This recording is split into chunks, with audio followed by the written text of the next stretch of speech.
Esta es la primera clase de una serie de clases que formaron parte de un curso que dictamos en el Sanatorio San Lucas, en donde hablamos de medicina psicosomática, sobre todo de las ideas de Luis Quiosa. Primero que nada les voy a leer una aclaración que es importante que la sepan. Yo soy la doctora María Adamo y fíjense, les voy a leer esto, ¿no? Que este video forma parte de una serie que reproduce el ciclo de clases del curso Por qué enfermamos, que dictado por la doctora María Adamo, o sea, por mí, en el Sanatorio San Lucas durante el año 2019. El curso estaba armado con dos clases introductorias, donde hablamos de la teoría de Luis Quiosa respecto a las enfermedades psicosomáticas, y luego dedicamos varias clases a estudiar el significado específico inconsciente de diferentes enfermedades en particular. Es importante que sepan que los contenidos de las clases que van a ver acá en YouTube remiten a artículos e investigaciones que están publicados en las obras completas de Luis Quiosa. Estas obras las pueden consultar y descargar de manera gratuita ingresando en el sitio funquiosa.com. Se dirigen allí a la pestaña biblioteca y ahí van a encontrar el 95% de lo que publicó el doctor Quiosa. Lo pueden descargar gratuitamente como PDF, en formato PDF.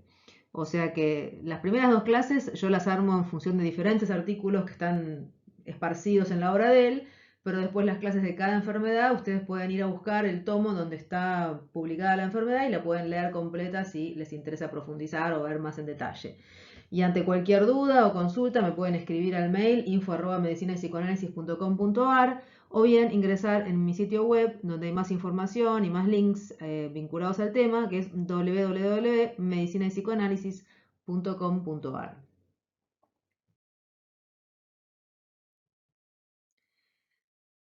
Bueno, no sé si ustedes lo conocen, el doctor Luis Quiosa aquí está en la foto, es un médico psicoanalista argentino. Les voy a hablar dos palabritas como para ubicarlos en contexto, a los que no lo conocen. Él tiene ya ahora más de 86 años, 87 años, muy activo. Él dirige una institución que se llama Fundación Luis Quiosa para el estudio del enfermo, de la medicina psicosomática y psicoanálisis aplicado al enfermo orgánico. Allí también funciona una escuela de posgrado y ciclos de actividades científicas. Él trabaja muy activamente, supervisando con pacientes, escribiendo. Hace poquito publicó 2 libros nuevos. Es incansable. La verdad que es una persona con muchísimo entusiasmo y muy original en sus ideas. Así que bueno, vale la pena que pueden entrar también a la página web de la Fundación Quiosa, ir allí a buscar, hay entrevistas publicadas que ustedes pueden ir a consultar. Miren, ahora les cuento un poco más. Los libros, a veces me preguntan qué libros conviene, a veces quieren leer algo más, en los cursos me preguntan qué libros pueden leer, y yo siempre les digo que pueden comenzar por 2 libros. Uno es este que acaban de ver, Las cosas de la vida, y otro es este que es Conversaciones sobre por qué nos enfermamos. Yo recomiendo más, para empezar, si ustedes nunca leyeron nada de Quiosa, les recomiendo este libro, Conversaciones sobre por qué nos enfermamos, porque es un libro que en realidad está hecho a partir de un ciclo de entrevistas que le hizo el doctor acá, Ben Carlos Abad, que es un médico. Le hizo un ciclo de entrevistas en el canal Metro al doctor Luis Quiosa, y luego se transcribieron. Entonces el libro tiene un formato de entrevistas que es muy ameno para leer porque van haciendo pregunta y respuesta, y está pensado para un público que no tiene que ser especialista en el tema. Y después está Las cosas de la vida, que es un libro también muy lindo, donde Quiosa habla, por así decir, de los prolegómenos, ¿no? De lo que nos lleva a enfermar, de las cosas que pasan en nuestra vida, que cuando no las podemos resolver pueden conducir a enfermedades. Ya es un libro un poquito más difícil, pero muy lindo y muy interesante también. Si ustedes ingresan al sitio web, que es www.funquiosa.com, se dirigen allí, pueden ir a la pestaña biblioteca, como les decía recién, y bajarse los libros que quieran a sus computadoras de manera gratuita, en PDF. O bien, otra cosa que les recomiendo, les sugiero, que es entretenido, es dirigirse hacia la pestaña Entrevistas, donde van a encontrar un montón de entrevistas que se fueron subiendo a la página, que le han ido haciendo al doctor Quiosa y también a su hijo, al doctor Gustavo Quiosa, que son muy lindas para escuchar y escucharlos hablar y ver cómo hablan y cómo van expresando sus ideas.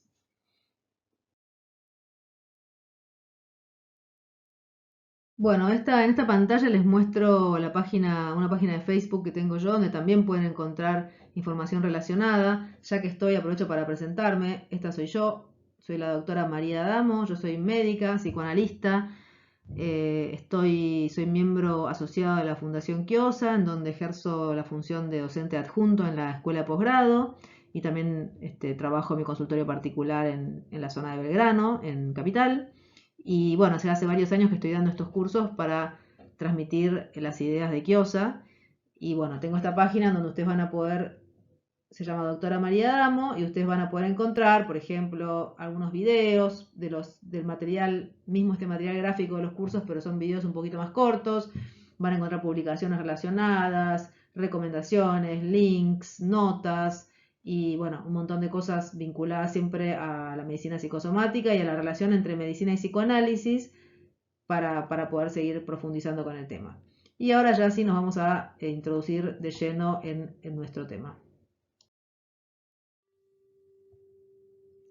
En nuestra vida, ¿sí? Podemos sufrir afecciones en el cuerpo, obvio, ¿no? De eso se trata. Enfermedades pulmonares, dolores gástricos, cefaleas, dolores abdominales, ictericia, infarto, obesidad. Fíjense la variedad de trastornos y diferentes maneras de enfermar que existen, que nos pasan, por así decir, en el cuerpo, o las registramos en el cuerpo. Pero a la vez, nuestra vida está compuesta por una serie de historias, ¿no? Por ejemplo, acá podemos ver en esta imagen el nacimiento del hermanito, la ternura, la amistad entre hermanos, pero también otras cosas como los celos, por ejemplo, o la envidia, ¿no? O la rivalidad. Un montón de vicisitudes que se despiertan en torno a este episodio, que solo con esta foto ya me puedo empezar a imaginar un montón de historias. O escenas de la vida, ¿no? La pelea, por ejemplo. O dramas, son sinónimos aquí, ¿verdad? El drama, el desencuentro, por ejemplo, en esta pareja. El secreto o la culpa. Esto podría ser la tristeza o la desolación. El consuelo. Y también afectos, ¿verdad? Afectos, emociones, cosas que sentimos en el alma y que también forman parte de nuestra vida.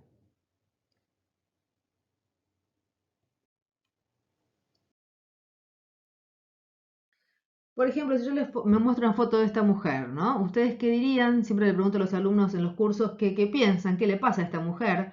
Algunos dicen que es una persona triste, que está llorando, que está triste, pero otros dicen no, es una persona resfriada y se arma siempre una discusión de si está triste o está resfriada.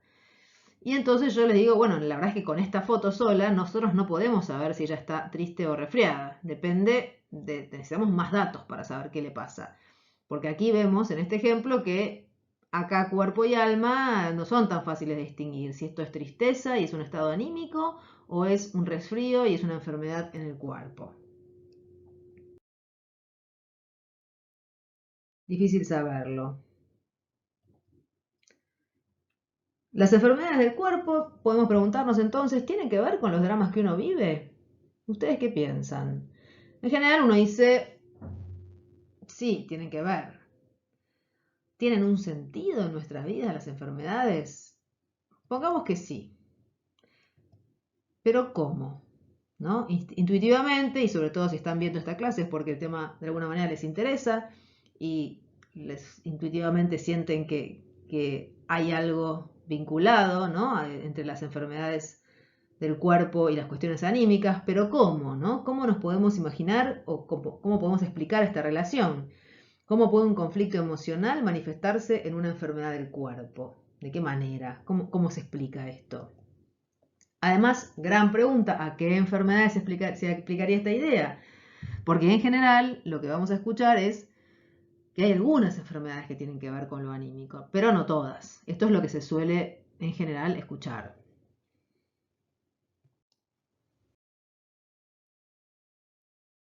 Entonces, ¿nos estamos refiriendo a las enfermedades psicosomáticas? ¿no? Enfermedades entre comillas psicosomáticas, o sea, un tipo de enfermedad, que es la enfermedad psicosomática. Pero, momento ahí, ¿no? ¿Qué entendemos por enfermedad psicosomática? ¿A qué le llamamos enfermedades psicosomáticas? Fíjense que ya acá tenemos una pequeña cuestión sobre la que voy a volver una y otra vez en las clases, que es esta, miren. Psicosomático. Acá tenemos dos palabras metidas, unidas en una sola palabra. Dos palabras que aluden a dos cuestiones muy diferentes. Por un lado tenemos la psique, lo anímico, ¿no? Podríamos decir. Y por el otro lado tenemos el soma, el cuerpo, lo físico, materia e idea, podríamos decir, ¿no? Idea del lado izquierdo, materia del lado derecho. Y estas dos cosas, ¿cómo se relacionan?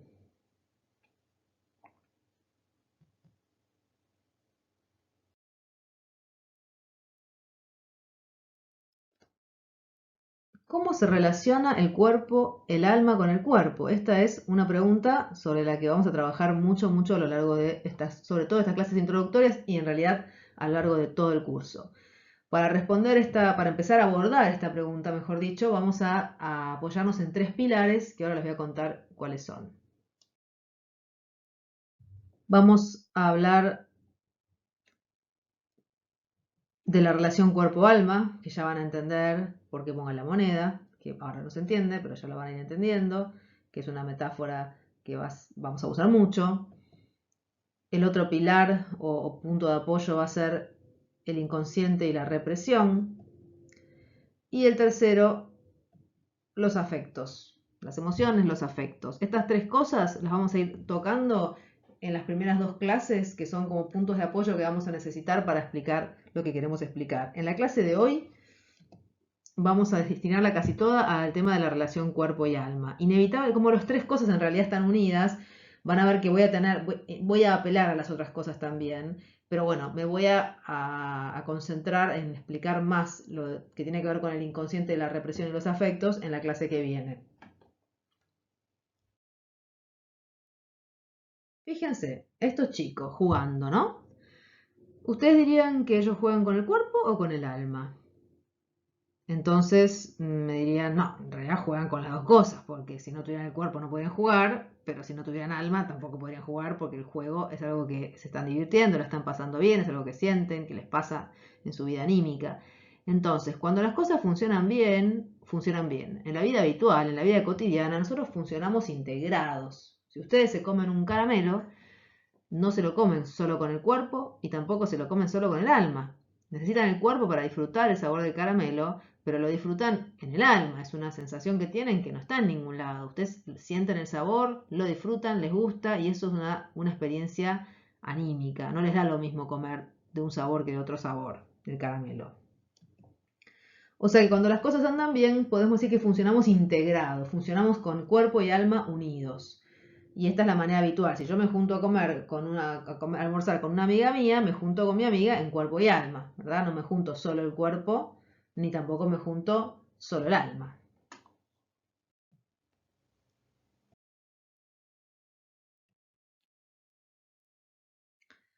Pero cuando nos enfermamos, ¿sí? Cuando empezamos de pronto a tener un dolor, ¿no? Me duele la panza. Digo, me duele la panza. Me duele, fíjense, la panza. Eso me duele, la panza. Ya no soy yo, ya es algo que tiendo a decir, esto no me pertenece a mí, esto está afuera, es algo que me hace daño, es algo que me molesta, me duele la panza. O me duele, no sé, el estómago.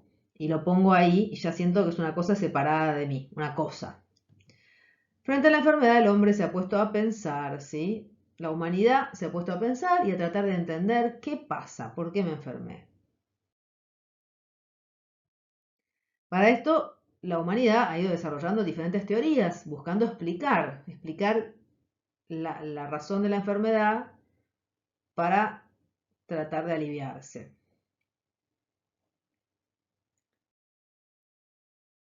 Ahora, es interesante que las teorías han ido cambiando a través de las diferentes épocas de la humanidad.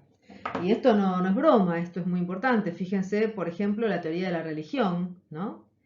Para la religión, supónganse, podemos decir que la enfermedad puede verse como un castigo, o tal vez como una prueba de fe. Y esto es muy importante porque según cómo yo conciba, con qué mapa yo vea la cuestión, también va a ser diferente lo que yo voy a tratar de hacer para curarme. Si yo soy una persona extremadamente religiosa y en lo que creo con el 100% es en la religión, si me enfermo, iré al cura. Para decir, supónganse, si yo interpreto mi enfermedad como un castigo, iré al cura a hacer, para expiar mis culpas y hacer penitencia. Estoy simplificando, discúlpenme, no quiero ser, no es muy burdo el ejemplo, pero para que se entienda. O si yo creo que lo que tengo es producto de que me hicieron el mal de ojo, voy a ir a la curandera, no voy a ir al médico.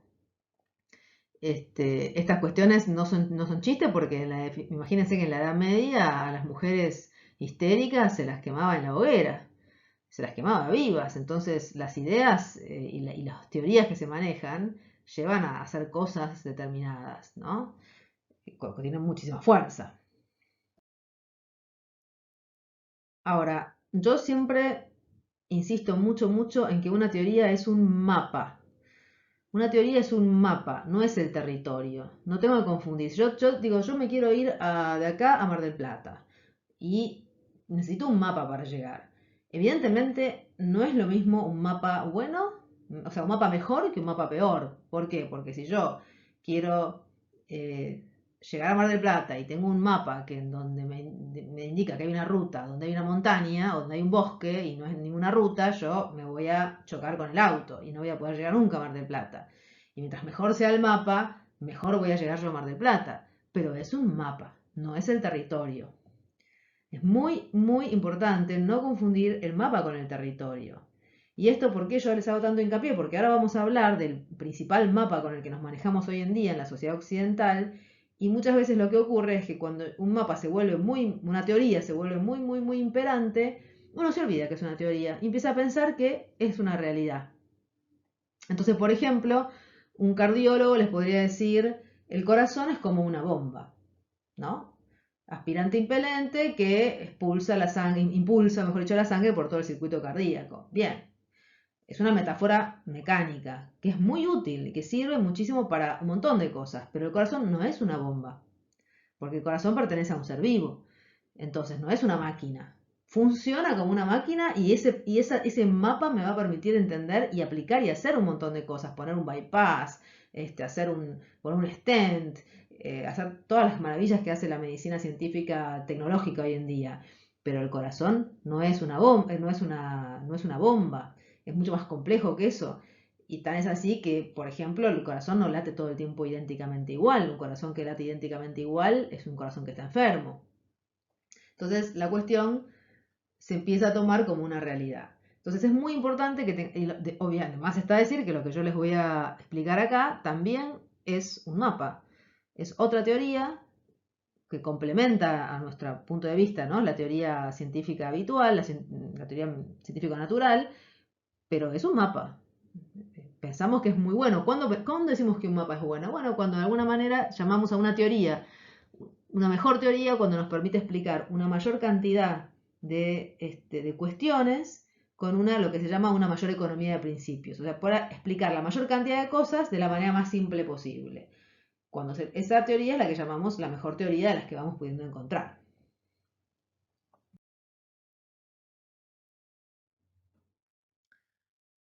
Fíjense esto que es un poquito largo, pero se los leo porque es interesante, ¿no? Dice, las respuestas que podemos obtener se encuentran siempre dentro del territorio, limitado por el modo específico en que se formulan las preguntas.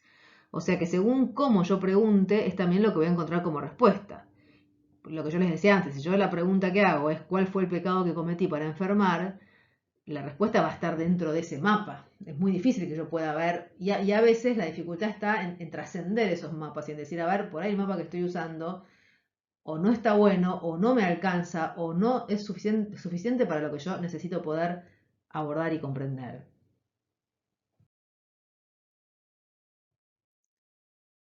Entonces, por ejemplo, acá tendríamos la ciencia y la religión, que vienen a ser dos teorías, diferentes teorías, para abordar una misma situación. Hoy en día, la teoría más aceptada en la actualidad es la teoría científico-natural, ¿sí? O sea, la ciencia. Lejos por lejos, en la sociedad occidental estoy hablando, tenemos la imperancia de este pensamiento científico natural, mecanicista y materialista. Vamos a ver un poco más.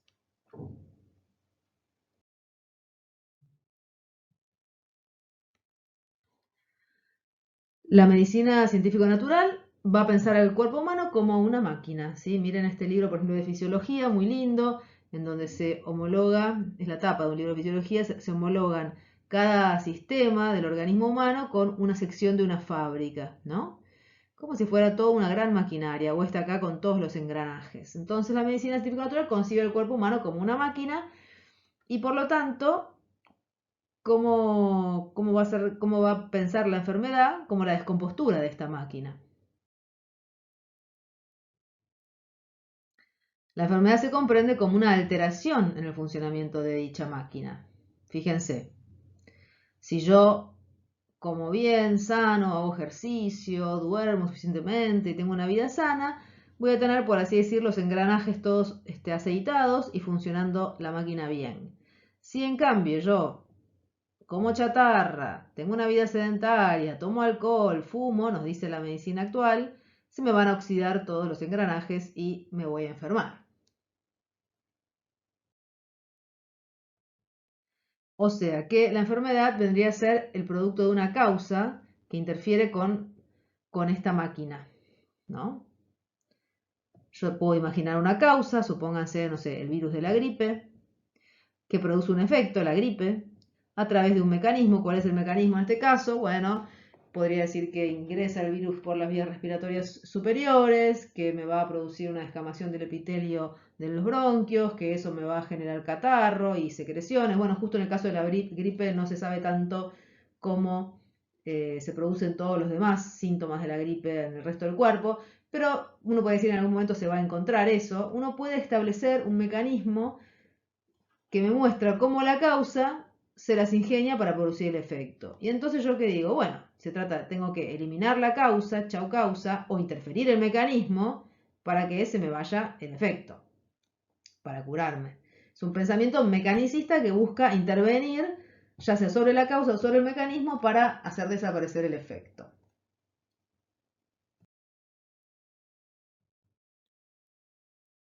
O sea, es la idea de la maquinaria de reloj, de la máquina, ¿no? Yo identifico enfermedades, yo comprendo mecanismos y causas y en muchos casos puedo intervenir con muchísima eficacia. Si yo me caigo al piso, me fracturo y digo, la fractura se produjo por el impacto, por la fuerza, tengo que volver a unir los huesos, ponerlos un clavo y poner un yeso, eso probablemente sea una situación en la que este pensamiento funcione muy bien. Y entonces yo tengo el paciente contento, el médico contento y las cosas funcionan bien. Y esto es una parte importante de la medicina que hace que podamos comprender o sea, digamos, el lugar que ocupa este pensamiento hoy en día.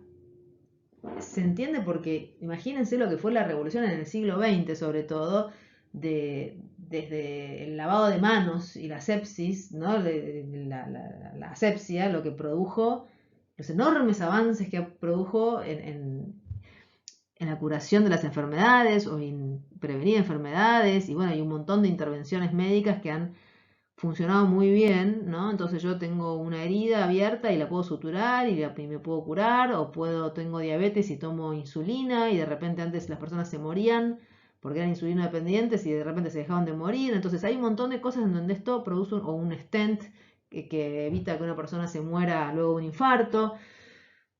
Un montón de cosas en donde la medicina funciona de una manera fantástica. Entonces, en muchos casos, tratar una enfermedad o un mecanismo fisiopatológico con esta mentalidad mejora la condición del enfermo. Pero, fíjense, a pesar del poder tecnológico de nuestra época, algunos enfermos evolucionan mal.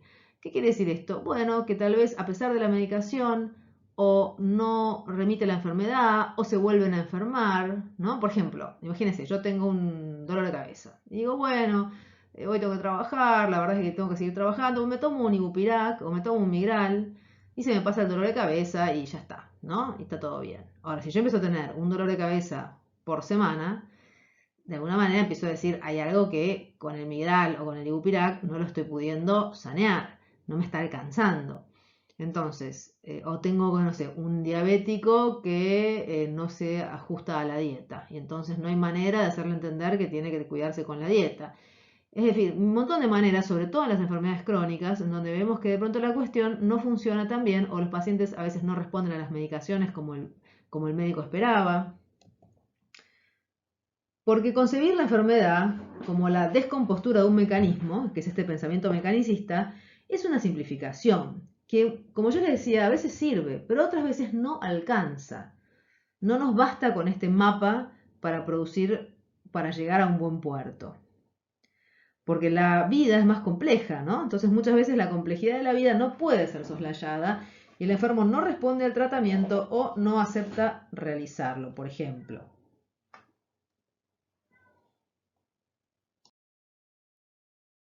Pero además hay preguntas que son importantes para las que la medicina no tiene una respuesta clara. Y no tiene una respuesta clara porque la medicina de esto no se ocupa de los significados. Fíjense, cuando yo me enfermo, más tarde o más temprano, en algún punto me voy a preguntar por qué me enfermé, ¿no? Yo digo, por ejemplo, oh, me vengo a enfermar justo ahora que otra vez una persona me decía, siempre que me voy de vacaciones me enfermo, me decía, ¿no? Y uno dice, pero justo ahora me vengo a enfermar, que justo es el momento de disfrutar, por ejemplo, ¿no? ¿Por qué aquí y por qué ahora? ¿Por qué ahora es por qué en este preciso momento? ¿Y por qué aquí es por qué justo de esta cosa y no de otra? ¿Por qué justo me enfermé de la presión arterial y no me enfermo del hígado, ¿no? Entonces, la pregunta del por qué ahora es una pregunta que en general es más aceptada en la relación, sobre todo cuando esto es evidente. Cuando diga, mirá, este hombre tuvo un infarto el día que se casó la hija, justo en ese momento, ¿no? Ahora, el por qué un infarto y no otra cosa, o sea, por qué aquí, por qué específicamente esta enfermedad, en general se suele tomar como algo que es casual, o que depende que tuvo las defensas bajas, o que tiene una predisposición, o cosas que no se establece una relación de significado, ¿no? Sino más bien una cosa un poco aleatoria, que podría haber sido esta cosa, podría haber sido tal otra cosa. Entonces, yo les decía que es normal que la medicina no se ocupe de estas preguntas porque son preguntas que tienen que ver con el sentido. Y la medicina se ocupa del cuerpo, de la materia y de los procesos estos mecánicos de la enfermedad. Y no le podemos tampoco pedir que responda todo. Pero la medicina no responde a estas preguntas. De manera que nosotros un poco buscamos ampliar los horizontes con este curso, con estas ideas que estamos tratando de transmitir. Buscamos ampliar el mapa, poder comprender más cantidad de cosas con una teoría que nos permita explicar más cosas. Por ejemplo, tratar de responder las preguntas que les acabo de mencionar. Ahora, forma parte del pensamiento científico este mecanicista, ¿no? La creencia implícita muchas veces en que los métodos de investigación que se apoyan en la física, en la química y en la biología son los únicos que pueden otorgar un estatuto científico al conocimiento del alma. ¿Qué quiere decir esto? Esto quiere decir que solamente lo que para mí es verdadero, es lo científico en el sentido de lo verdadero, es lo que tiene que ver con física, química, lo que puedo medir, lo que puedo pesar, ¿no? No el sentido, ¿no? Esas son preguntas filosóficas, muchas veces aparece así, ¿no? Bueno, qué sé yo el sentido, ¿no? Lo que importa es que le encontraron que tenía tal virus, ¿no? Y esto es científicamente comprobado.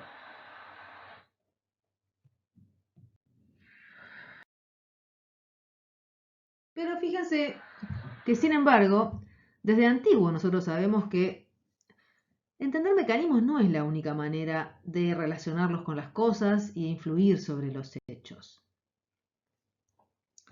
Por ejemplo, yo les muestro esta foto y todos ustedes saben que estoy hablando de un drama, de una historia, de Romeo y Julieta. Y esta historia ustedes la comprenden con una imagen, comprenden el sentido, pero yo acá ustedes no aplicaron ningún mecanismo, ¿no? Ustedes comprendieron un sentido. Y la comprensión de sentido es muy importante para vivir, ¿no? Por ejemplo, miren esto. ¿Saben lo que es esto? Esto es una orquídea. Y esta orquídea es un tipo de orquídea que se llama orquídea, la flor de una orquídea, se llama orquídea abeja. por este motivo. Porque es una planta, ustedes saben que las orquídeas en general son plantas que suelen usar como estrategia para lograr la polinización, ser polinizadas. En lugar de tener néctar, lo que hacen es mimetizarse con los insectos de los cuales depende su polinización. Y entonces, en este caso, la abeja, ¿no? Se posa sobre la flor, creyendo que la flor es otra abeja, para copular con esa abeja, y después se va. Y en ese momento es polinizada. Entonces, fíjense acá, otra vez, yo no puedo explicar esto en términos de mecanismo. Esto es una inteligencia que puedo decir ecosistémica, de la naturaleza. Es difícil entrar ahora a plantear cómo surgió esto, pero es maravilloso. Evidentemente acá hay una idea. Y una idea que se entiende, que tiene un sentido, donde la persona, digamos, la naturaleza pensó cómo hago para conseguir esto y se le ocurrió esta idea y esta idea está plasmada en cómo funciona esto, en esta relación entre la abeja y la flor, pero esto no lo puedo entender, lo tengo que entender en términos de significado, entiendo la idea, no el mecanismo y la causa. Y vivimos en un mundo de significados. Sin significados nuestra vida no tendría sentido, porque en realidad nosotros vivimos en función de las cosas que nos importan. Y las cosas que nos importan por lo que significa para nosotros.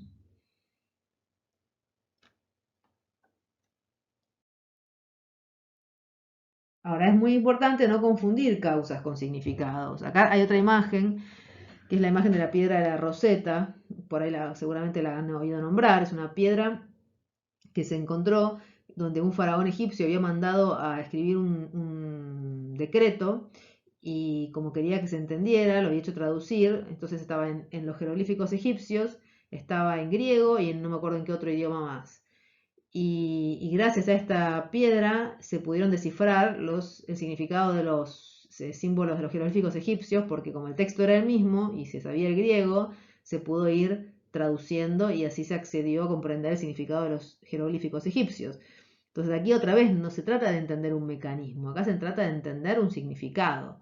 Y es eso lo que nos permite, es otra manera de abordar las cosas, es otro nivel, digamos, otra es como, si no estoy como mezclando peras con manzanas, ¿verdad? Una cosa son las causas y otra cosa son los significados.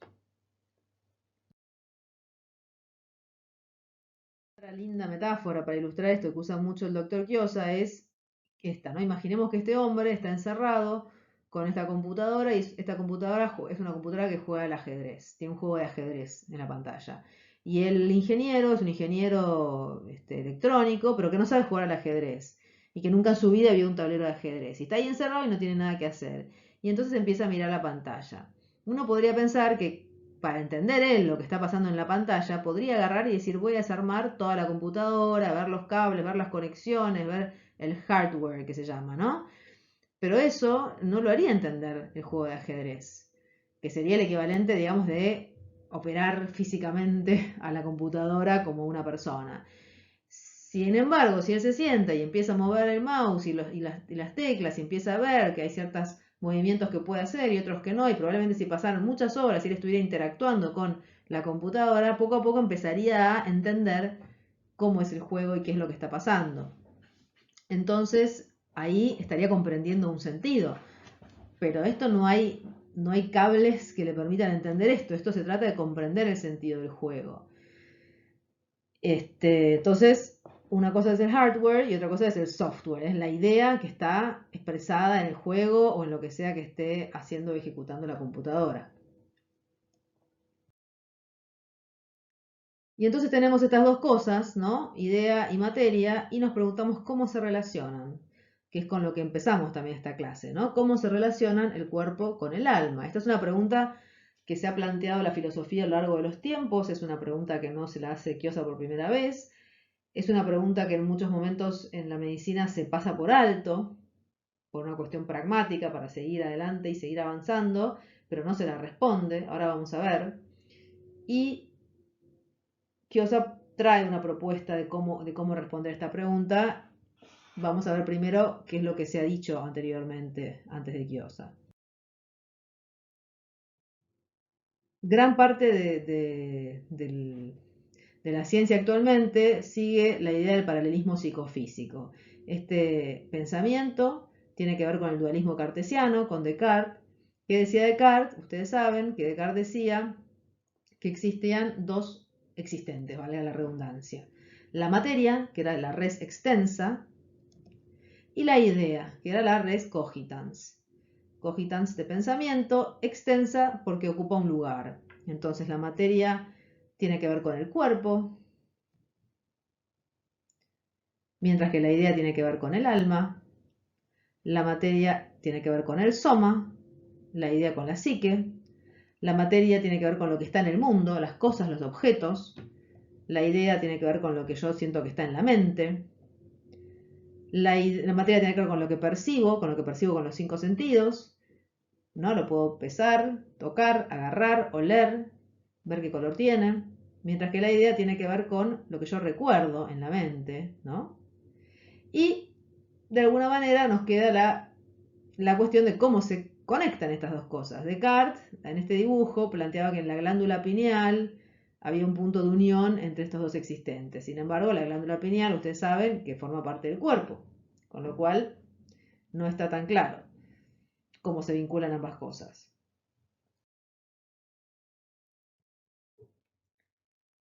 Ahora, el pensamiento científico concibe al cuerpo y al alma como entonces como dos entidades separadas, ¿sí? Fíjense, de un lado tengo el cuerpo y del otro lado tengo el alma.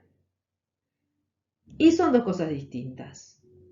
Tan distintas son que yo voy a decir que si me enfermo del cuerpo, tengo una enfermedad somática, entonces yo, por ejemplo, no sé, tengo una neumonía y tengo que ir a tomar antibióticos, pero si me enfermo del alma, tengo una enfermedad psíquica y ahí tengo que hacer otra cosa, no tengo que tomar antibióticos, según esta forma de pensar. Si me enfermo del cuerpo, como la neumonía que les decía, voy al médico. Y si me enfermo del alma, ¿qué hago? Bueno, voy al psicólogo, psicoanalista, psiquiatra o algo del mundo psi, o tal vez voy al cura, o tal vez voy a hablar con una amiga, alguien que de alguna manera aborde, a mi juicio, ¿no?, las cuestiones del alma. Pero son cosas diferentes.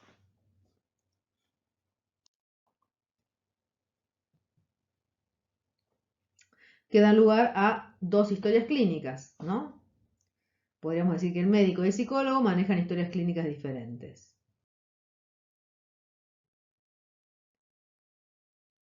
La idea esta del paralelismo psicofísico concibe una especie de interacción entre ambos existentes, ¿no? Dice, bueno, una cosa puede influir sobre la otra, porque esto lo observo. Y entonces tengo lo que llamo la somatogénesis, que es cuando una causa física ocasiona una alteración psíquica, según este pensamiento, y la psicogénesis, al revés, ¿no? Cuando una causa psíquica ocasiona una alteración física. Vamos a ver algunos ejemplos de esto, que es lo que sostiene el pensamiento que se basa en el dualismo cartesiano. Por ejemplo, yo ingiero alcohol y yo veo que esto me produce un ánimo alegre y desinhibido, ¿no? Somatogénesis. Algo somático, que es el alcohol, me causa un estado de ánimo alegre y desinhibido, que es un estado anímico. También puedo decir al revés, un trauma infantil me causa, por ejemplo, imagínense asma. Pongo el asma, que es una de las enfermedades que tradicionalmente se han aceptado como, se han considerado enfermedades psicosomáticas porque siempre se vio bastante fácil o bastante evidentemente la relación con cuestiones anímicas. Y entonces digo psicogénesis, la situación psíquica, el trauma, la impresión anímica que me generó esa situación, me causa el asma, que es una enfermedad del cuerpo.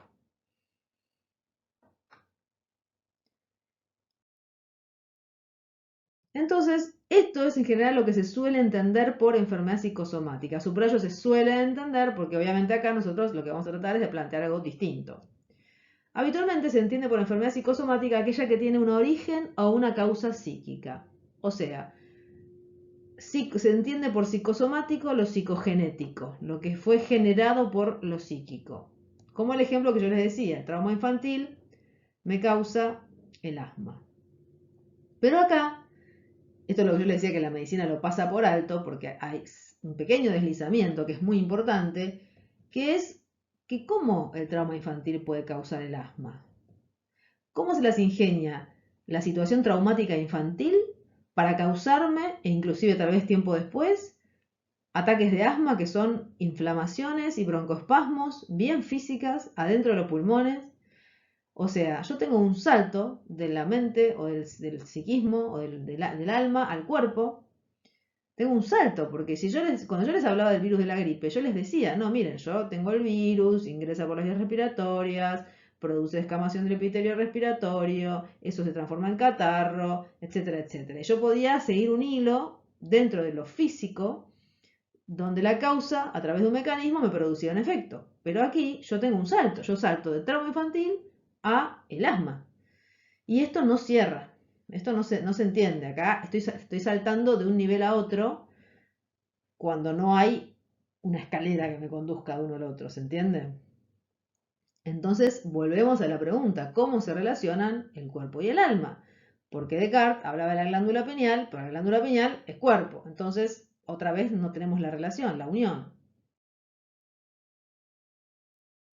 Por ejemplo, esto es algo que no está sin ir a la enfermedad, solamente en la fisiología. Yo veo a esta mujer, que no está muy linda en el dibujo, pobrecita, pero se entiende la idea. Esta mujer ve la flor, ¿no? La rosa. Fíjense, la ve. Y uno dice, ¿cómo? Yo puedo explicar cómo la luz incide sobre el objeto, se refracta, impacta en la retina se transforma en impulsos eléctricos, estos impulsos viajan al tálamo, por diferentes vías nerviosas viajan a la corteza occipital que está aquí atrás. Bien, todo se lo puedo explicar. ¿Y la imagen? ¿Cómo la explico? ¿Dónde está la imagen de la flor, de la rosa? Tengo un salto. Entonces, en la percepción, yo tengo un salto de lo físico de repente a algo anímico, que es una imagen que no está en ningún lado. Porque si yo corto el cerebro por la mitad, no voy a encontrar ninguna flor. Y esto lo han escrito, por ejemplo, Sherrington, que es un neurólogo muy conocido, una eminencia dentro de la neurología, ha escrito, que ya desde hace muchos años atrás, ha escrito esto, ¿no? Él dice, bueno, yo no puedo decir dónde está el color rojo. Entonces, lo mismo me va a pasar si cuando ella dice, me gustó la flor, la quiero ir a cortar, ¿no? Entonces dice, extiendo el brazo, ¿no? Y al revés, el deseo de cortar la flor, de tenerla, se transforma o se transpone de una manera que no sabemos cómo es a impulsos eléctricos que van a los músculos, que los puedo medir, ¿sí? Con aparatos que producen el movimiento de la mano que se dirige a agarrar la flor. Pero otra vez tengo un salto, como el deseo de agarrar la flor un deseo anímico se transpone en movimiento corporal. Entonces, en la percepción sensorial y en el movimiento corporal, yo tengo esta disociación o este salto. Evidentemente uno dice algo, una relación hay, pero si yo tengo que decir cómo, no lo puedo decir, porque estoy necesitando pasar del nivel de lo material al nivel del significado y de lo anímico que no está en ninguna parte. Yo siempre cuento en los cursos que cuando empecé a estudiar medicina, un amigo que está un poco más avanzado en la carrera me llevó al Museo de Medicina y de la facultad. Y cuando llegué a la parte de los preparados de cerebro, claro, fue un shock, porque obviamente que yo sabía que esto era así, pero verlo, ¿no? Ver los cortes de cerebro y ver cómo adentro del cerebro había unos cablecitos, ¿no? Que estaban pintados, que eran las arterias o los nervios, y la materia gris y la sustancia blanca, pero era tejido. Así como si yo agarro, no sé, los riñones cuando hago asado y los riñones son tejidos, son carne, no hay nada dentro del riñón, no hay ninguna idea. Bueno, si yo pongo a cocinar un cerebro, tampoco voy a encontrar ninguna idea, porque es un tejido, está formado por cosas físicas. Entonces no es que las ideas están ahí adentro, que eso ahora lo vamos a ir sobre este tema. Entonces acá tengo un salto del cuerpo al alma y del alma al cuerpo que queda sin explicar. ¿Cómo se relacionan ambas cosas? Y aquí tenemos este dibujo o este gráfico, esta foto que le voy a traer muchas veces a lo largo del curso, donde tenemos la palabra psicosomática separada por un guión y es una muy linda metáfora para ilustrar este guión, la idea del puente levadizo. ¿Por qué? Porque yo les puedo decir, a ver, este guión, ¿de qué sustancia está hecho? ¿Qué es lo que comunica psique y soma? Entonces, si ustedes me dicen, no, el guión es psíquico, entonces pertenece a lo psíquico. Pero si esto todo es psíquico, tengo acá otra vez un salto hacia lo somático. Y si el guión es somático, entonces está unido a lo somático y acá tengo el salto hacia lo psíquico. Entonces, tengo un salto en el medio que no puedo, estoy queriendo juntar dos cosas que no se pueden juntar. Ese es el tema.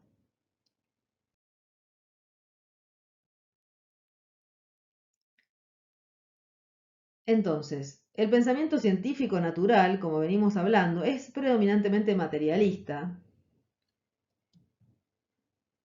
La medicina se ocupa fundamentalmente del cuerpo y concibe, dentro de esta mentalidad, concibe al psiquismo como una cualidad emergente de la materia, ¿sí? Como un producto del cerebro, como si este otro existente fuera algo que sale del cerebro. Si ustedes ponen psiquismo o psique en Google, les van a aparecer imágenes como esta, todas imágenes del cerebro. Esta es la que más me gustó porque tiene estas luces que parecería como la idea de que la mente, de que el psiquismo emerge del cerebro como si fuera un humito o una luz. Como si fuera el riñón produciendo la orina, ¿no? Y no, porque en realidad, si ustedes me preguntan a mí, bueno, ¿cómo se produce la orina? Yo le digo, bueno, la orina se produce porque el riñón, vieron que tiene esta formita justamente arriñonada, allá están las nefronas, tiene un sistema de células que son como una especie de colador y entonces la sangre es filtrada por estas células, algunas cosas se reabsorben, otras se secretan y al final se produce la orina que es como un ultrafiltrado de la sangre donde van todos los desechos celulares y los elimino y los puedo meter en un frasquito y lo puedo pesar, medir, ver qué color tiene, por ejemplo, en un análisis de sangre. Bien, yo ahí nunca me fui de lo físico. Yo les expliqué cómo empezó la sangre llegando al riñón y cómo terminó la orina excretada por la uretra y que la puedo meter en un frasquito. Y eso es todo físico.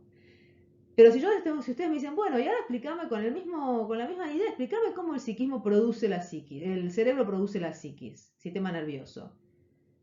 Y no se los puedo explicar porque no tengo un equivalente. Porque la psiquis no es como la orina. No la puedo meter en ningún frasquito, no puedo ver qué color tiene y no la puedo medir. Porque es psíquico, pertenece a otro nivel. Entonces, esta es una dificultad central y por eso Kiosa no se cansa de hacer hincapié en que el psiquismo no está dentro del cerebro. Ahora bueno, hagamos un paréntesis y imagínense que tomemos por bueno esto. Y digamos, bueno, está bien. Partamos de la idea de que el psiquismo surge del cerebro. A ver, si partimos de esa idea, ¿cuántas neuronas necesitamos para que haya psiquismo? ¿No? ¿A partir de qué nivel de complejidad de sistema nervioso aparece el psiquismo? ¿Tiene psiquismo un niño, por ejemplo? Bueno, sí, por supuesto, me van a decir ustedes. ¿Cómo no? Bueno, no siempre se ha pensado así. En otras épocas a los niños se los tenía como cosas. ¿Y tiene psiquismo un bebé? Bueno, sí, por supuesto, me van a decir ustedes hoy en día. Bueno, sin embargo, hasta el día de hoy inclusive hay gente que dice, hacer los aritos cuando es bebé porque total no siente nada. ¿No? Como si el bebé fuera una máquina que no siente y empieza a sentir y a tener vida anímica, no se sabe bien a partir de qué momento. Cada vez menos esto, ¿no? Pero digamos que todavía hoy esto se van a encontrar con que esto a veces pasa. ¿Y un feto? ¿Tiene psiquismo un feto? Bueno, tal vez ustedes digan que sí. Yo pienso que sí, pero hasta hace no muchos años, unos 50 años atrás, acá fue un psicoanalista argentino, Arnaldo Raskowski, quien planteó la idea del psiquismo fetal y fue, pero recontra polémico, muy discutido.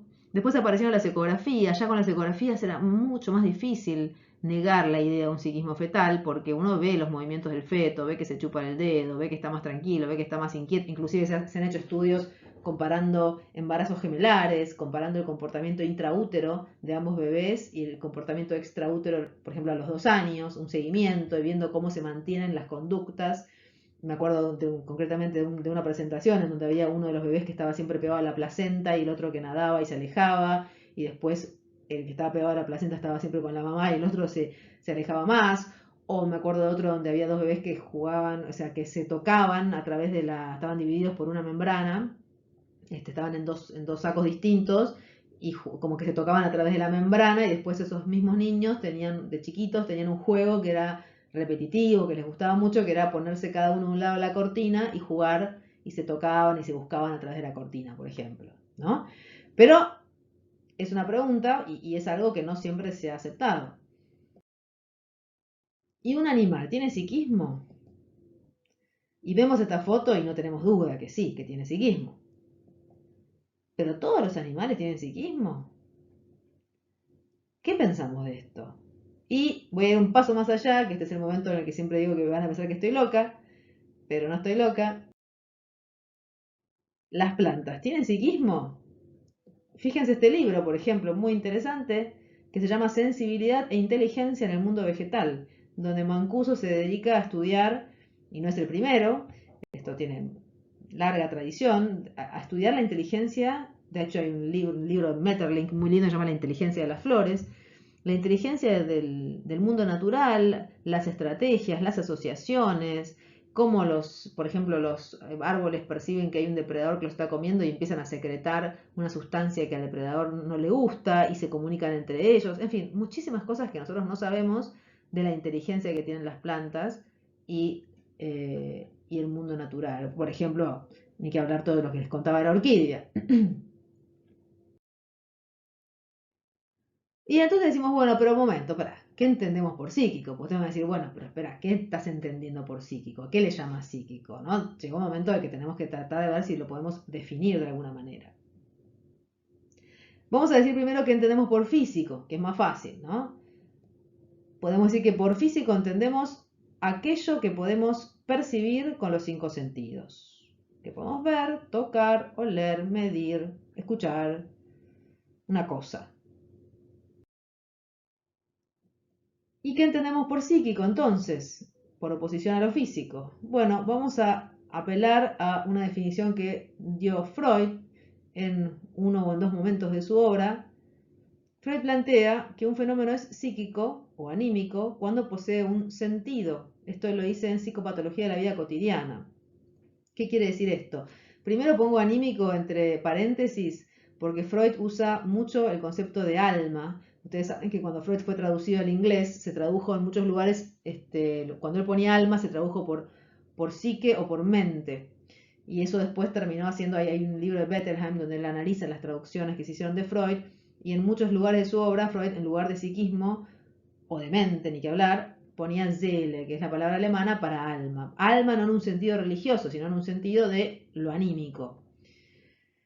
Y entonces él dice, algo tiene un sentido, algo es psíquico cuando tiene un sentido. Cuando, entendiendo por sentido, dice un significado, un propósito, una tendencia y una ubicación dentro de una serie de nexos que conducen a un fin. Les pongo un ejemplo para que se entienda esto. Yo siempre digo, si ustedes me ven a mí, bueno, ahora no me ven porque estamos en la web, pero si yo les estuviera hablando y de pronto empiezo a mover un brazo para arriba, ¿sí? A mover la mano para arriba, con un movimiento raro, como sacudiendo la mano para arriba, ustedes van a pensar que a mí me está agarrando, no sé, una convulsión parcial, o que tengo un tic, o que hay algo raro que me está pasando. Si de repente ustedes ven que hay una mosca volando y yo lo estoy tratando de espantar con la mano, ustedes van a decir, ah, no, lo que pasa es que ella está tratando de espantar la mosca. La acción tiene un sentido, y tiene un sentido porque comprendo la finalidad, comprendo a dónde está yendo, cuál es el propósito. Entonces, esta ubicación en una serie de nexos que conducen a un fin es lo que me permite a mí comprender un sentido. Y esta es la definición que da Freud de lo psíquico. Entonces, por ejemplo, cuando él estudia los actos fallidos, de los que vamos a hablar más en la próxima clase, él dice, yo comprendo que cuando la persona tira el jarrón que le regaló la suegra con la que se acaba de pelear, esto es un acto fallido, dice él, porque en realidad, me estoy adelantando, ¿sí? Pero, digamos, él no se da cuenta, pero en el fondo quería romper este jarrón porque está enojado con la suegra. Ah, entonces ahí yo veo el sentido, entiendo y digo, entonces no fue algo casualidad total, sino que esto fue algo que tiene un significado, que persigue una intención. Chiosa va a agregar acá, a destacar tres acepciones del término sentido, que están las tres presentes en el término. Sentido es un significado, sentido es la dirección hacia la que me encamino, sentido de una calle, por ejemplo, o el sentido de los actos de uno, o el sentido de mi vida. Y también sentido es lo que siento, que tiene que ver con los afectos y con las importancias. ¿Por qué? Porque el sentido de mis actos tiene que ver con lo que siento, con lo que a mí me pasa, con mis emociones, con lo que a mí me importa, con lo que yo deseo. Todo eso va a determinar el sentido que algo tiene. Entonces, las tres cosas están presentes en la idea de sentido y en la idea de psiquismo.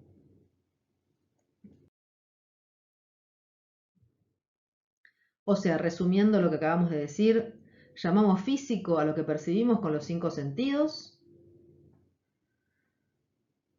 y llamamos psíquico a lo que comprendemos por su sentido. Por ejemplo, yo les muestro esto y ustedes comprenden el drama, el reencuentro o la separación, un significado. Significado que lo pueden abstraer de ahí y que no se mide ni se pesa, ¿no? Que ustedes lo pueden comprender en esa representación. Cuando hablo de lo físico, en general me estoy refiriendo a algo, a una cosa, a un objeto, a una máquina, por ejemplo. Pero cuando hablo de psíquico o de psiquismo, ya estoy pensando en alguien que siente, en alguien para quien las cosas son importantes, en alguien para quien esto tiene un determinado significado. Y ahí me voy a referir más a alguien que a algo.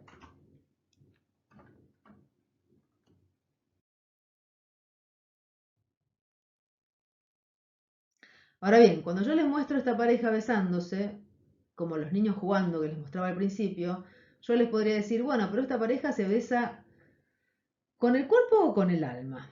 Y bueno, en realidad, si no tuvieran el cuerpo no se podrían besar, pero si no tuvieran el alma para sentir lo que sienten, tampoco se estarían besando. Estas personas se besan, como todas las personas, con cuerpo y alma. Entonces, ¿cómo podemos pensar? Entonces, otra vez acá vemos, pero que estamos funcionando integrados. Entonces, ¿cómo podemos comprender esta relación entre estas dos cosas que parecen tan difíciles de relacionar? Psique y soma.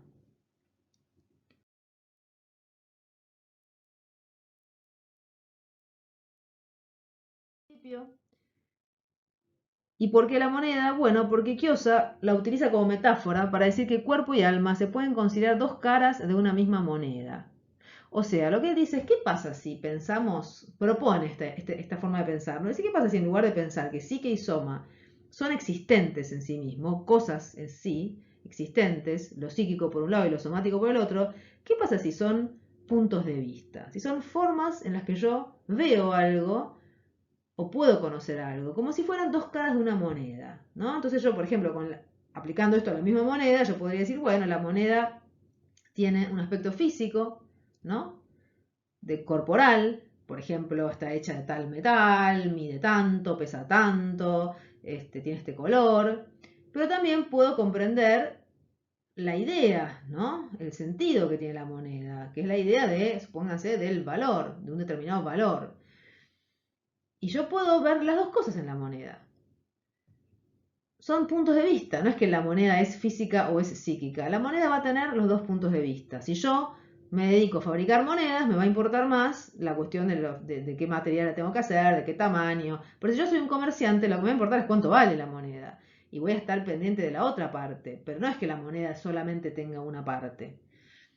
Bueno, lo que ejemplificamos con esto de la moneda, Kiyosaki lo plantea como algo que se puede extender a todo lo que hay en el mundo, a todos los existentes. Fíjense, lo vamos a volver a ver en la próxima diapositiva porque esto es central. Él denomina esta forma de pensar la doble organización del conocimiento en la conciencia. ¿Por qué en la conciencia? Porque él va a decir, bueno, nosotros conocemos desde nuestra conciencia. Y conocemos de una manera doble, aparentemente, por lo que vamos viendo, ¿no? Para esto se basa en Kant, en las posturas de Kant, los postulados de Kant. Él dice que, o sea, así como dice Kant, la realidad en sí es incognoscible. Yo no sé qué es la realidad en sí. Yo solo puedo saber la realidad a partir de lo que yo conozco de la realidad.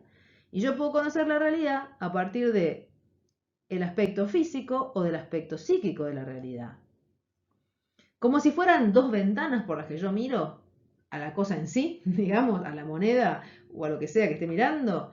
Y entonces dice, no, son dos maneras distintas de conocer la realidad, puntos de vista que no se excluyen, sino que se complementan, va a decir él. Aunque no siempre ambos permanecen igual de conscientes. ¿Qué quiere decir esto? Esto quiere decir que, primero que no es que es o una cosa o la otra, sino que yo puedo complementar y ver ambas cosas. Pero a veces es más difícil ver una que otra. Por ejemplo, si de repente un día yo me miro el brazo y tengo una mancha, yo digo, esto es una mancha, es una cosa. Registro esto como una cosa física que no tiene ningún sentido. Lo cual no quiere decir que no tenga sentido, pero yo en principio registro mancha física, una cosa física que tengo en el cuerpo. Y al revés, si yo, por ejemplo, el ejemplo que yo les decía, la persona tira el jarrón, lo rompe y ustedes saben que se acaba de pelear con la suegra y que el jarrón se lo regaló a la suegra, ustedes van a decir, ah, mirá, está enojado y fíjate, por sentido común lo van a pescar a esto. Y no van a estar pensando en qué le pasó en el cuerpo para haber tenido justo ese mal movimiento que lo llevó a tirar el jarrón. Y si yo les dijera mañana que se ha descubierto que hay mecanismos que cuando alguien tiene un acto fallido, tiene unas ciertas descargas neuronales en un sector de su cerebro, esto es perfectamente viable, pero eso no va a invalidar que ustedes hayan captado el sentido y que hayan dicho, sí, está bien, pero más allá de las descargas de la neurona, este tiró el jarrón porque está peleado con la suegra.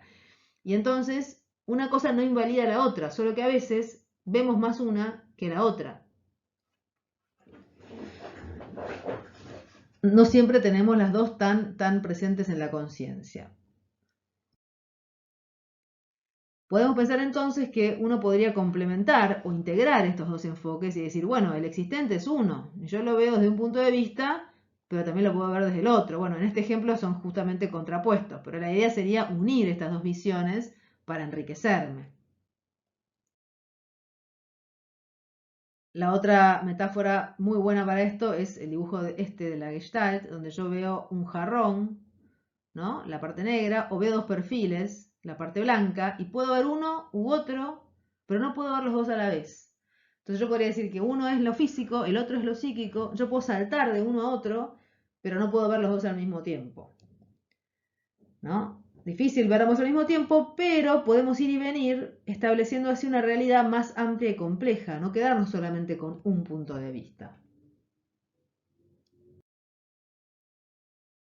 Parecido al dibujo anterior, un poco más complejo, son los dibujos de Archimboldo, ¿no? Ustedes ven que acá puedo ver el perfil de un anciano con la barba, el pelo, el ojo, la nariz, o puedo ver un señor arriba de un caballo, un camino que se aleja, y acá otro señor o señora acostado. Según cómo yo enfoque la mirada, voy a ver uno o voy a ver el otro. Entonces pensamos que un cambio en la forma física de una parte del cuerpo no deja de ser físico porque yo comprenda el significado. Entonces, si yo el día de mañana comprendo lo que significa el significado de este lunar, no es que va a dejar de ser físico porque comprendí el significado. Y lo mismo al revés, ¿no? Así como un cambio en la significación de un hecho no pierde su significado porque podamos percibirlo como una alteración física, que es lo que yo les decía del acto fallido. Si yo descubro la alteración física que subyace o que acompaña este acto fallido, eso no hace que deje de estar la significación que yo comprendí. Son dos puntos de vista que puedo complementarlos.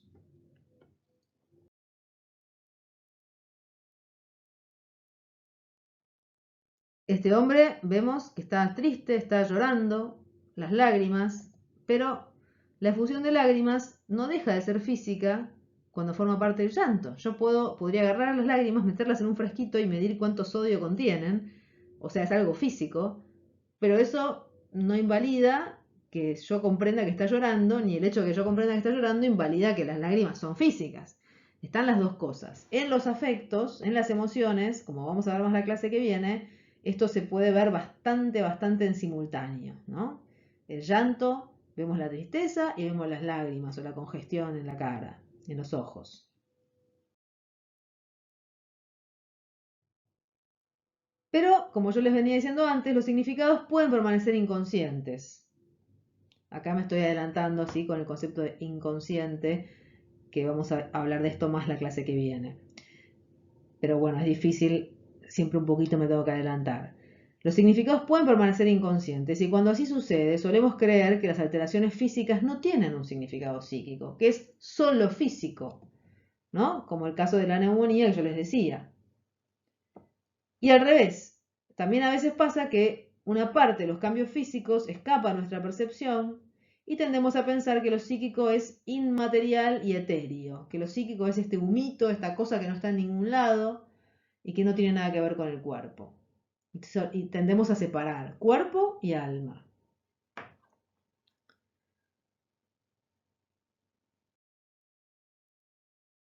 Volviendo a nuestra chica del ejemplo, decíamos, ¿es una persona triste o es una persona resfriada? Y yo les decía, depende, nos falta información. Si esta chica viene y nos dice, me acabo de pelear con mi novio, uno dice, está triste. Si esta chica viene y me dice, no, me parece que hoy a la mañana tomé frío, estaba muy fuerte el aire acondicionado, yo digo, y está de lo más tranquila, yo digo, está resfriada. Entonces, ¿qué pasa? Cuando yo puedo comprender un sentido, que es el sentido de se peleó con el novio y está triste, yo empiezo a ver, mejor dicho, perdón, acá al revés, cuando no comprendo el sentido de algo, empiezo por el otro lado, lo veo como algo físico. ¿Por qué? Porque yo digo, no entiendo que, no tiene sentido que ella esté llorando, porque el aire acondicionado no le hizo nada. Entonces, ¿qué es esta secreción de lágrimas? Y es algo físico, es un resfrío, es algo que le pasa en el cuerpo, porque no le puedo asignar un sentido anímico. Y al revés, cuando yo comprendo el sentido y digo, está triste, casi es como si lo empezara a dejar de ver como algo material, entre comillas, porque yo estoy viendo lo material, estoy viendo las lágrimas, estoy viendo la congestión en la cara, pero de alguna manera, en cuanto ella me dice, me acabo de pelear con mi novio, yo ya mi atención va a estar volcada a ver, contame qué pasó, cómo fue y demás, mientras que de la otra manera, como yo no tengo ningún significado sobre el cual operar de lo que esté pasando en la vida, mi reacción va a ser decir, bueno, tomate un ibupirac, acostate, tomate un anticongelativo, operar sobre lo físico porque no estoy entendiendo ningún significado. Entonces, según que yo comprenda o no comprenda, va a predominar lo que yo voy a registrar esto, o sea, este mismo fenómeno que acá en la primera foto yo no sabía si era una cosa o era la otra, depende cuánto yo pueda comprender el significado, lo voy a empezar a registrar, digamos, por mi ventana de lo físico, o lo voy a registrar más por la ventana de lo psíquico en cada caso.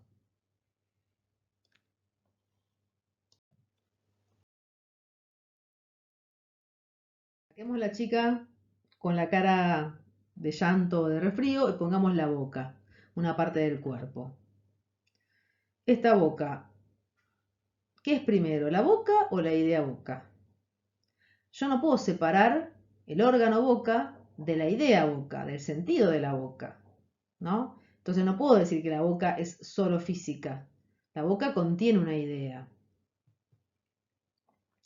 Podemos decir que hay pensamiento en la materia, inherente a la materia. Por eso se dice que la función hace al órgano. Esta idea es la finalidad, es el sentido, es lo que en medicina llamamos la teleología, la causa final, el para qué. La boca está para incorporar, podríamos decir. Y esto es el sentido. En sus acepciones se acuerdan como significado y como sensación o afecto. Lo que me importa, lo que siento. Entonces, lo psíquico, habíamos dicho, es el sentido. De manera que el órgano boca físico está inseparablemente unido a la idea boca, al sentido de la boca, al para qué existe la boca.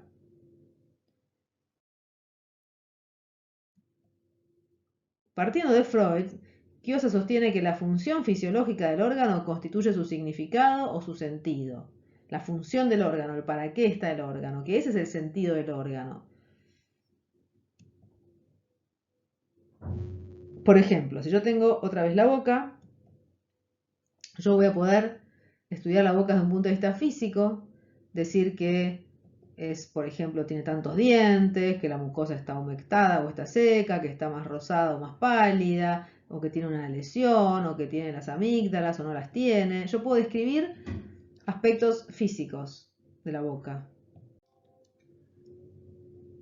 Pero también puedo comprender el punto de vista psíquico, o sea, la idea boca, lo que todas las bocas tienen en común, que es su función, lo que hace que una boca sea una boca, que yo pueda reconocerla, y no solo la boca humana, también la boca de los animales. Todos los tipos diferentes de bocas que hay tienen algo en común, que es eso que hace que una boca sea una boca, que es la idea boca, que es lo que define o lo que caracteriza a lo oral, la incorporación. Además, la boca es un órgano con el que yo experimento diferentes sensaciones, que son típicamente orales. Por ejemplo, el placer del bebé cuando se chupa el dedo, o la nena comiendo el helado. Toda la cuestión, los besos, por ejemplo, ¿no? Que tienen que ver con la boca. Tiene que ver esto con lo que Freud denominó zona erógena oral, en este caso. Freud comprendió, o vio, o percibió que alrededor de ciertos órganos, como la boca, se organizaba el psiquismo de una manera particular y había sensaciones y deseos que tenían que ver con el funcionamiento de ese órgano. Después Freud planteó esto para el órgano, para la boca, para el oral, para lo anal, para lo fálico uretral, y se quedó en estas zonas, digamos, en donde mucocutáneas. Después vino Abraham y estudió lo intestinal, se metió, digamos, para adentro, y vino Garma y estudió lo que tenía que ver con el estómago y las úlceras gástricas, y después vino Chiosa y se metió a estudiar lo que tiene que ver con el hígado y lo hepático, y ya con todos los demás órganos. Pero digamos que esto empezó con Freud, que comprendió que el psiquismo se organizaba en torno a la función de un determinado órgano, que tenía un sentido particular y que el oral es oral y es diferente de lo anal. ¿Por qué? Porque los órganos son diferentes y porque las funciones de esos órganos son diferentes y porque los deseos vinculados a esos órganos son diferentes. Y esto tiene mucha importancia ya en la obra de Freud. Entonces, si consideramos que la realidad en sí misma no es ni psíquica ni somática, podemos decir que cualquier órgano lo podemos estudiar desde ambos aspectos y vamos a ver el sentido no solo o el significado no solo en lo oral o en lo anal o en lo fálico-uretral, sino en el funcionamiento de cualquier órgano vamos a poder encontrarlo, esta otra cara de la moneda. Podemos estudiar, por ejemplo, la vesícula biliar, que es algo que estudió Chiosa, y podemos describirla físicamente y decir, por ejemplo, dónde está ubicada, cuánto pesa, qué forma tiene, cuánto mide, si está engrosada, si está endurecida, si está inflamada. Yo puedo describir características físicas de la vesícula biliar. Pero también puedo comprenderla desde su aspecto psíquico. Y acá, ¿por qué pongo esta imagen de la araña? Bueno, porque es un buen símbolo, la araña, para representar lo que puedo comprender como el aspecto psíquico de la vesícula biliar, porque la vesícula biliar básicamente lo que hace es lo mismo que hace el veneno de la araña. La araña secreta el veneno para inmovilizar al saltamontes, porque el saltamonte entero y vivo es muy grande para que ella se lo coma. De la misma manera, la bilis se secreta al tubo digestivo y allí descompone o permite emulsionar las grasas y permite incorporar eso que de otra manera no se podría incorporar. No solo la bilis hace esto, todos los jugos digestivos, pero la bilis es el mejor representante de esto. Esto está muy desarrollado en un libro de Chiosa que se llama Psicoanálisis de los trastornos hepáticos. Y entonces podemos decir que esta es, ¿no? La vesícula sirve para atacar y destruir los alimentos en la luz del tubo digestivo a los fines de poder incorporarlos al organismo, al igual que hace la araña con su veneno. Y el veneno es amargo como la bilis, que también es amarga y no por casualidad, y verde. A esto se le llama digestión externa y también la bilis hace digestión externa porque en realidad la luz del tubo digestivo en medicina, en fisiología, se considera todavía mundo externo, medio externo, perdón, porque todavía esto no se incorporó a la sangre. Entonces, estoy atacando afuera lo que necesito incorporar. Entonces, siguiendo con este ejemplo, la vesícula biliar es el órgano que mejor representa la capacidad de desmenuzar, entre comillas, los estímulos ideales para poder incorporarlos y hacerlos propios. Fíjense, yo digo, la vesícula biliar, que tiene su lado físico y tiene su lado anímico en el sentido de que es esta idea de descomponer para incorporar, ¿sí? Esta idea de descomponer para incorporar me puede simbolizar una idea más amplia que es esta, la idea de yo no solamente necesito desmenuzar la comida, también necesito desmenuzar los ideales. Por ejemplo, si yo digo, yo quiero ser médica, bueno, esa es mi idea. Ahora yo tengo que ir a la facultad, tengo que inscribirme, tengo que empezar a cursar las materias, tengo que estudiar, Tengo que procesar todo esto que quiero incorporar para finalmente llegar a recibirme de médica. Entonces, en la vida nosotros desmenuzamos o digerimos también ideales. Entonces, la vesícula biliar es el órgano que mejor representa este proceso, que mejor lo simboliza. Entonces, si un órgano tiene un sentido determinado, también lo va a tener su alteración, porque una alteración tiene también un sentido determinado. Una alteración en el funcionamiento de este órgano expresará algún tipo de conflicto o dificultad en relación a dicha capacidad, a esa capacidad que estaba simbolizada por el órgano. Desde esta epistemología, desde esta forma de pensar, Kiosa plantea que concibe a todas las enfermedades como psicosomáticas, porque si yo pienso que todo tiene un sentido, que todo lo físico tiene un sentido anímico, entonces de alguna manera yo no puedo decir que hay algunos órganos o algunas enfermedades que tienen sentido y otros que no, porque a todo yo lo puedo ver desde los dos puntos de vista y lo puedo comprender entonces como un significado. Puedo comprender una enfermedad como una alteración en la estructura material del cuerpo, producto de una causa física, este es un lado de la moneda, o puedo comprenderla como un significado inconsciente que constituye un capítulo en la biografía del enfermo. Acá estoy otra vez adelantándome con el concepto de inconsciente, que lo vamos a ver la próxima, pero digamos un significado que el paciente o el enfermo no tiene, del cual no tiene noción. Tengo la materia y tengo la idea. Entonces, puedo comprenderlo desde un punto de vista o desde el otro punto de vista. Siguiendo esto, Kiosa plantea que el significado de una enfermedad es específico. O sea, que el sujeto que se enferma de la vesícula no está expresando lo mismo que el que se enferma del riñón, porque la vesícula tiene un significado particular relacionado con su función, que es, como dijimos, la digestión externa, y el riñón tiene otro significado que va a estar relacionado con su función, que es la función de filtrar y discriminar entre lo que me quedo y lo que elimino, que eso tiene que ver con otros significados. Y a esto Kiosa lo va a llamar la fantasía específica inconsciente de la enfermedad. El significado específico, que esto es una idea que le ha sido muy cuestionada porque eh, porque siempre se ha discutido mucho cómo puede ser, si cada persona es singular y es diferente, que yo diga que en todas las hepatitis tienen el mismo significado. A lo cual Kiosa dice, bueno, pero en la medicina también cada hepatitis es distinta, pero hay algo que tienen las hepatitis en común que hace que yo pueda decir que es una hepatitis. Y que lo que entendí cuando comprendí el mecanismo de una hepatitis, lo puedo aplicar a todas las hepatitis. De la misma manera, cuando yo comprendo lo que está expresando y el significado de una hepatitis, también puedo comprender esto en todas las hepatitis, aunque en cada individuo esto se jugará con sus personajes y sus cuestiones particulares de su vida. Como si yo les dijera, yo puedo hacer una película sobre el drama de los celos y lo puedo hacer con diferentes personajes, situados en diferentes épocas. Los personajes pueden ser adultos, pueden ser niños, pueden ser hombres o mujeres y habla 20.000 versiones de este drama, pero es un mismo drama. Lo mismo podemos pensar con las enfermedades.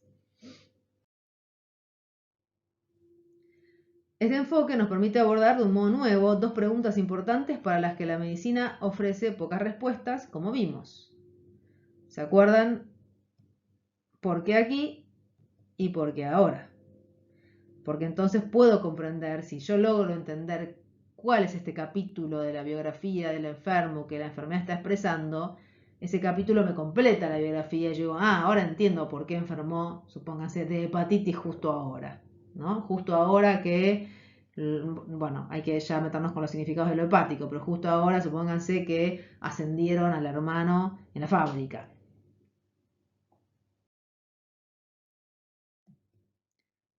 Ahora, es importante, recuerden que estos son enfoques complementarios, que yo perciba una causa no excluye que yo interprete un significado. ¿Por qué digo esto? Porque ustedes me podrán decir, no, bueno, pero la hepatitis se sabe que es por el virus de la hepatitis, supónganse. Se conoce la causa, está bien, pero conocer la causa no significa que yo no pueda ver la otra cara de la moneda y entender el significado. Y la interpretación del significado inconsciente no excluye explicar la causa. Yo puedo comprender un significado y en algún momento, por ejemplo, de una enfermedad de la que no se conoce la causa, puedo comprender su sentido y tal vez en algún momento se descubra la causa. Y una cosa no invalida la otra. Y lo mismo al revés, cuando no entendemos algo. Que yo no pueda explicar una causa no significa que no exista una causa, obviamente, solamente que yo todavía no la encontré. Y lo mismo puedo decir para el sentido, que yo no haya podido comprender qué sentido expresa una determinada enfermedad no significa que no lo tenga, solo significa que yo no lo logré encontrar, al igual que las causas.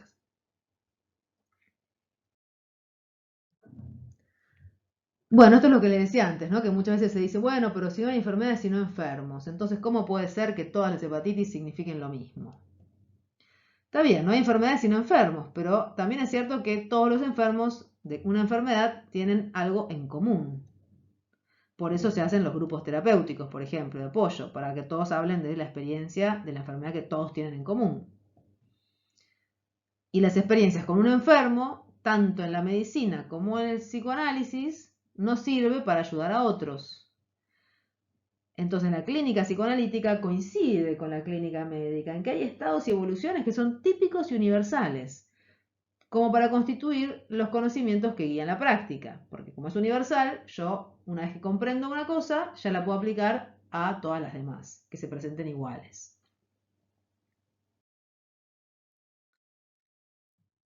Fíjense que así logramos trascender el concepto de psicogénesis, ¿se acuerdan? La psicogénesis, que lo psíquico causaba algo físico, que considera que al psíquico como un factor, entre otros, capaz de causar la enfermedad.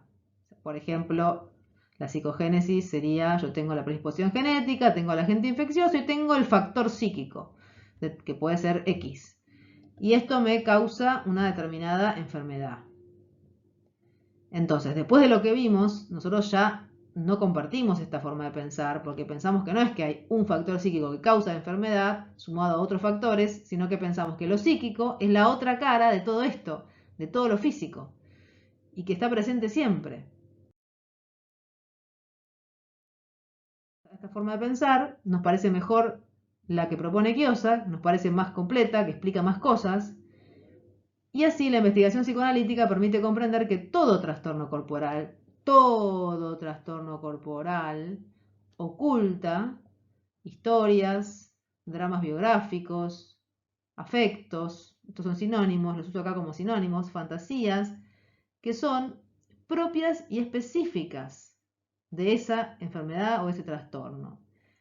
Ahora bien, subrayemos que oculta, que esto tiene que ver con lo que vamos a abordar la clase que viene, que es el tema de lo que no está consciente, lo que está fuera de nuestra conciencia. ¿Qué significa hablar de un significado inconsciente? Porque estamos diciendo que el significado de la enfermedad existe, pero no lo tenemos consciente. Ese capítulo de la biografía que la enfermedad comunica, no sabemos cuál es, no lo tenemos en la conciencia. Entonces, ¿qué significa hablar de un significado inconsciente? Vamos a ocuparnos de esto la próxima clase. Una pequeña broma, un chiste que seguro lo conocen, ¿no? La semana que viene trabajaremos con el inconsciente. No creo que mi esposo quiera venir. Pero bueno, la semana que viene, o mejor dicho, en la próxima clase, vamos a trabajar con el inconsciente, no con el esposo, sino con el concepto de inconsciente, que es clave, que es central para terminar de armar esta teoría que estamos explicando acá, junto con el tema de los afectos, que es otro tema central. Continuaremos entonces en el próximo encuentro. Espero que les haya gustado. Muchas gracias por haberme escuchado. Como saben, pueden buscarme en Facebook, Doctora María Adamo. Pueden escribir a info@medicinaypsicoanálisis.com.ar. También a la página web, que no la agregué acá, que es www.medicinaypsicoanálisis.com.ar, o entrar a la página de la Fundación Kiyosaki y buscar ahí entrevistas, artículos y los textos del Dr. Kiyosaki que están disponibles para bajarse gratuitamente. Y hay mucho para leer. Los veo la próxima.